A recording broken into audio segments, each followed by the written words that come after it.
ഇന്നൊരു കോളിഫ്ലവർ പൊരിച്ചതാണ് കേട്ടോ. കഷ്ണങ്ങളാക്കിയ കോളിഫ്ലവർ കുറച്ച് ഉപ്പും മഞ്ഞൾപ്പൊടി ഇട്ട് തിളപ്പിച്ച് ഊറ്റി മാറ്റി വെക്കാം കേട്ടോ. ഫുഡ് ഉണ്ടാക്കാൻ ഞാനൊരു വാശിക്ക് പഠിച്ചതാണ് കേട്ടോ. പിന്നെ പാചകത്ത് സ്നേഹിക്കാൻ തുടങ്ങിയത് എപ്പോഴാണെന്നറിയോ? എൻ്റെ ഒരു ഫ്രണ്ട് ഉണ്ട് സനൂജ. അവൾ ഭയങ്കര ആസ്വദിച്ചിട്ടൊക്കെയാണ് ഫുഡ് ഉണ്ടാക്കുക. പല വെറൈറ്റീസും ഉണ്ടാക്കും കേട്ടോ.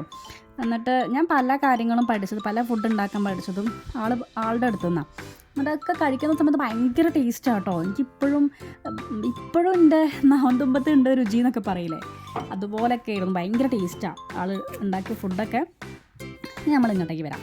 നമ്മുടെ ഒരു ബൗളിലേക്ക് കുറച്ച് വെളുത്തുള്ളി ചതച്ചതും മുളക് പൊടിയും ഗരം മസാലപ്പൊടിയും ചിക്കൻ മസാലയും ഉപ്പും കുറച്ച് കോൺഫ്ലോറും കുറച്ച് അരിപ്പൊടിയും, റവയാണ് ബെസ്റ്റ് കേട്ടോ. ബട്ട് അപ്പോൾ വീട്ടിൽ ഉണ്ടായിരുന്നില്ല കേട്ടോ. കുറച്ച് മൈദപ്പൊടിയും കുറച്ച് നാരങ്ങാനീരും കുറച്ച് തക്കാളി പേസ്റ്റും ഇതൊക്കെ കൂടി ചേർത്ത് കോളിഫ്ലവറിലേക്ക് ഇട്ടിട്ട് മിക്സ് ചെയ്യാം. എന്നിട്ട് കുറച്ച് നേരം ഫ്രിഡ്ജിലേക്ക് മാറ്റി വെക്കാം കേട്ടോ.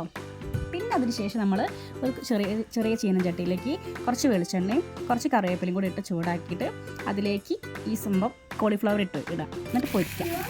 അത് ടേസ്റ്റാട്ടോ. ചോറിൻ്റെ കൂടെ കഴിക്കാൻ എല്ലാവരും ഉണ്ടാക്കി വെക്കണം കേട്ടോ. എല്ലാവർക്കും ഇഷ്ടമായെങ്കിൽ ലൈക്ക് ചെയ്യണേ.